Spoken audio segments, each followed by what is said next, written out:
Welcome to VJS works. இப்போது மரவள்ளிக்கிழங்கு chips செய்முறை எப்படின்னு சொல்லலாம். மரவள்ளிக்கிழங்கு 1 கிலோ வாங்கி அதை தோலை கொஞ்சம் நல்லா உரிச்சிட்டு தண்ணியில் ஒரு 2 தடவை அலசணுங்க. அந்த கிழங்கு கொஞ்சம் புது கிழங்கா பார்த்து வாங்குறப்ப வாங்குங்க. அப்போ தான் தோல் ஈஸியாக வரும். இல்லைன்னா பாருங்கள், இது கொஞ்சம் பழைய கிழங்கு, அதனால் தோல் எடுக்கவே வரல.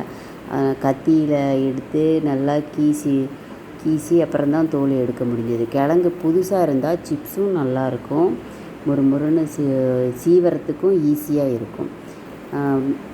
கிழங்க நல்லா எல்லா கிழங்கையும் தோல் சீவிட்டு தண்ணியில் ஒரு 2 தடவை அலசிட்டு அப்புறமா முறுமுறுன்னு வரத்துக்கு ஒரு சின்ன ட்ரிக் இருக்குங்க. அது என்னென்னா, அது சுடு தண்ணியில் அந்த கிழங்கு தோல் சீவினதும் போட்டு கொஞ்சம் சூடான தண்ணியில் போட்டு கொஞ்சம் தண்ணி சூடானதும் கிழங்க எடுத்துடலாம். பாருங்கள், அதை கழிச்சிட்டு சூடானதை கொதிக்க வைக்கக்கூடாது. கொதித்தா அது நல்லா வெந்து போயிடும். அப்புறம் கிழங்கு சிப்ஸு நல்லா இதாகிடும்.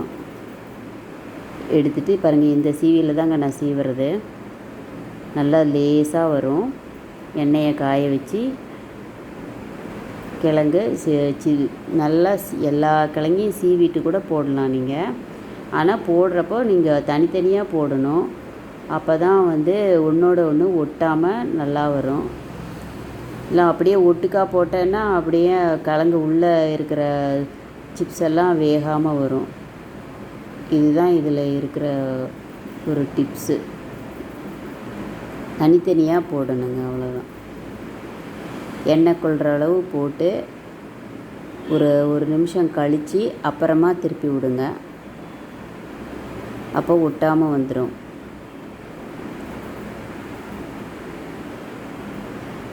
இந்த மாதிரி சுடு தண்ணியில் போட்டு எடுத்து அப்புறமா சிப்ஸ் போடுறதுனால உங்களுக்கு சீவரத்துக்கும் நல்லா ஈஸியாக வரும்.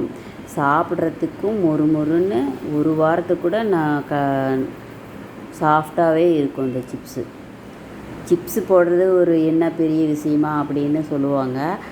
இதில் கூட இந்த மாதிரி ட்ரிப்ஸை ஃபாலோ பண்ணவங்க பண்ணுனா சிப்ஸு ஒரு வாரம் வரைக்கும் கூட ஒரு கண்டெய்னரில் மூடி வச்சா நல்லா சூப்பராக இருக்கும். ஒரு தடவை ட்ரை பண்ணி பாருங்கள். பார்த்துட்டு எனக்கு கமெண்ட்ஸு சொல்லுங்கள்.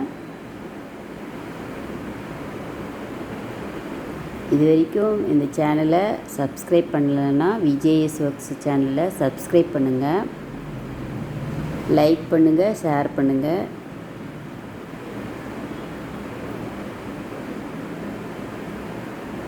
என் சேனலுக்கு சப்போர்ட் பண்ணுங்கள்.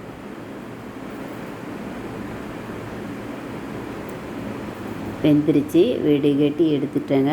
இப்போ இது எல்லாத்தையும் ஒரு பேப்பரில் போட்டு ஒரு 2 நிமிஷத்தில் எடுத்து பாருங்கள், எப்படி சாஃப்டாக பாருங்கள், அப்படியே நொறுங்கி போயிடும் சிப்ஸ்.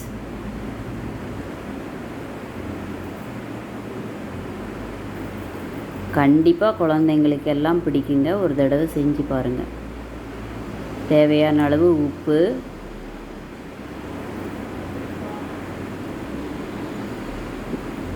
மிளகாத்தூள்,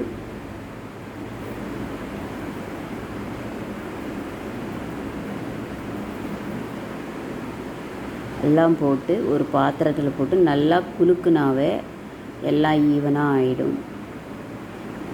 கையில் பரட்டினா சிப்ஸு நொறுங்கிடுங்க. அதனால் கொஞ்சம் கொஞ்சமாக ஒரு பாத்திரத்தில் போட்டு இந்த மாதிரி கூட குலுக்குனா எல்லாம் ஈவனாக ஆகிடும்.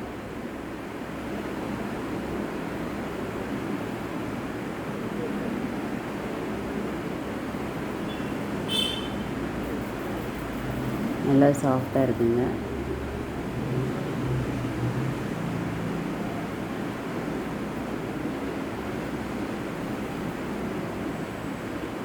மரவள்ளிக்கிழங்கு சிப்ஸு ரெடி.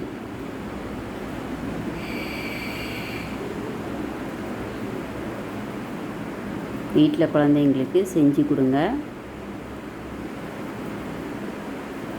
தேங்க்ஸ் ஃபார் வாட்சிங்.